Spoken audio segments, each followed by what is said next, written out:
Hey, welcome back everyone. Gun Santa has paid me a visit today, and I love Gun Santa. You guys probably saw me struggling with my bolt carrier that failed on me. What to do with it? So I have given it to a buddy to see if he can resurrect it. But it was a piece of junk, and I saw it as a great opportunity to replace it altogether with something I've been wanting. I've been wanting a nickel boron bolt. So we got one ordered. Thank you for everyone that commented on ways of getting it fixed, and I'm actually still working on that. But in the meantime, I want to get something on my own here. Alright, so I got the package here. Thanks to generous donations of my viewers. I'm just kidding. I received a package from Palmetto State Armory. And I'm a Palmetto whore. I think about 40% of my income goes to them. This is what we're going to be talking about here. But first, look at this. Oh man! Palmetto State Armory t-shirt. Gray 3X. What? Oh yeah, that is my size. My mom says I'm a growing boy. So I'm going to wear that and sport that around at work. What do we got here? These are 99 bucks on their website. Nickel Boron coated bolt carrier group, Palmetto State Armory. I've heard reviews that were, for the most part, good, but not all good. So I want to give it a try. I mean, I just spent a lot of money with them, and whoa. Alright, there it is. Look at that. I've never owned nickel boron before. Nickel boron! I don't know if it's something that is really worth it. You know, a lot of people think it's kind of a gimmick in the gun world. Doesn't have their logo on it anywhere. Oh, here's a Palmetto State Armory, just a regular phosphate one. You can see their logo on the front there. Now, I'd like having the logo on there, so years down the road, if it fails, I know who to blame and get mad at. And we're going to look over this and make sure we're all in good shape. The bolt moves in a little on the rough side. Let's see if we can get a shot of the staking. That, of course, was my problem with the first one there. I think we can get a pretty good shot of it there. These seem fair. It's like they did a good job of indenting the metal, but the screws themselves are not really indented. You don't really have they're not really imprinted like they should be, so a little bit poor there. But I think it's ample. I don't think it's going to go anywhere. Got a regular black pin for the bolt, firing pin, retaining pin. The rest of it, let's look at the bottom here. And I've seen pictures of these getting all dinged up, and there's definitely some dings. A big one right there. A couple other small ones. Good sized one on this side too.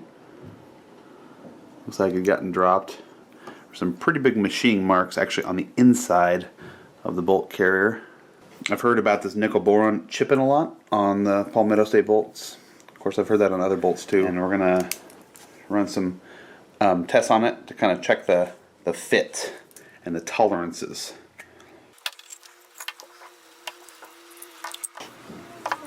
From top to bottom, we should be looking at 0.743 inches. You got a little bit of tolerance room. This is reading at 0.7445. So we're well within tolerant limits. That's very good news. And the next one we'll check the skinnier from here to here. Do you see that okay? This should be a 0.53 inches. And you will see it's measuring at a 0.524. So it's actually a little bit thin on that side, but it's still within tolerance, barely, but it's there. So I'm glad to hear that. Now if we look at the the regular one. We'll check it real quick. And this is a bolt that I've had really good luck with. So 0.7385. We're actually a little bit thin there. That's interesting. And then this one should be 0.530, and it is 0.5195.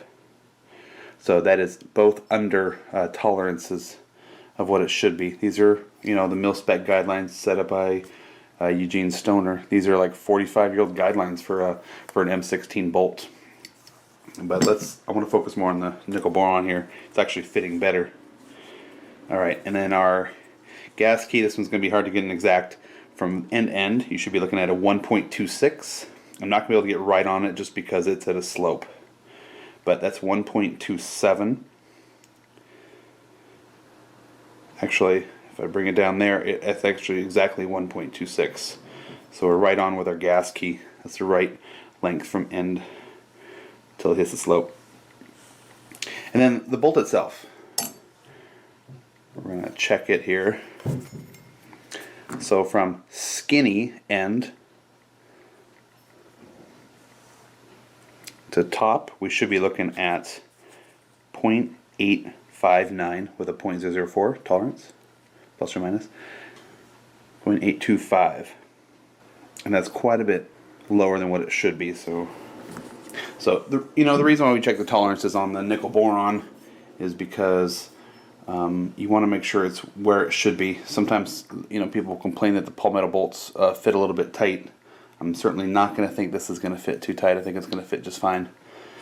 There is some, you know, debate out there. Do they take a regular bolt like here and then just coat it with the nickel boron, making it actually a larger bolt? Supposedly they don't do that. They actually, you know, machine the bolt so it's slightly smaller and then coat it with the nickel boron. I don't have a source for that though. A little history lesson on nickel boron. It's also called alkaline electroless nickel boron. It is a coating applied by an aqueous solution. So basically they're kind of dipping it in there and it's coming out looking like this. It's like a stainless steel, but it slightly has a brown tint to it. You know, you can kind of see that in the picture. It's separated into 4 generations of nickel boron. The first 3 were classified as type 1, and the 4th is type 2. Gen 4 came along around 2000. It uses a different stabilizer than the previous ones, and that's what is used in, you know, like firearm applications. So it's actually patented by a company, and basically that's what we see in gun parts is the generation 4 type 2. Nickel boron is used in a lot of, you know, mechanical applications other than firearms too.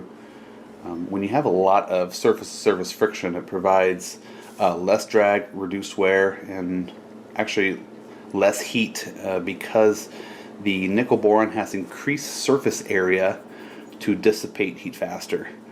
You know, picture like a hard bumpy surface. You know, instead of a flat surface, the ridges or the like little hills of the nickel boron, if you're looking under like a microscope for instance, has less points of contact, therefore moves faster and more efficient, requiring like little or no lubrication. So it is in theory going to be better for lubrication, but I still won't run it dry, and I think it's going to look pretty awesome. Let's put it back together and we'll try it out in the gun. Besides working better, I think it'll look pretty sweet too.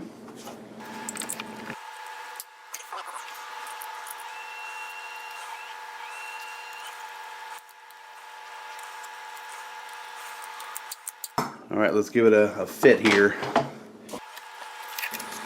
Got to put back together. Let's try it in my Palmetto M forgery.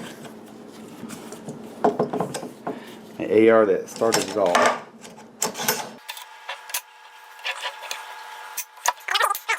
First of all, it looks awesome. I like the two-tone look to it. All right.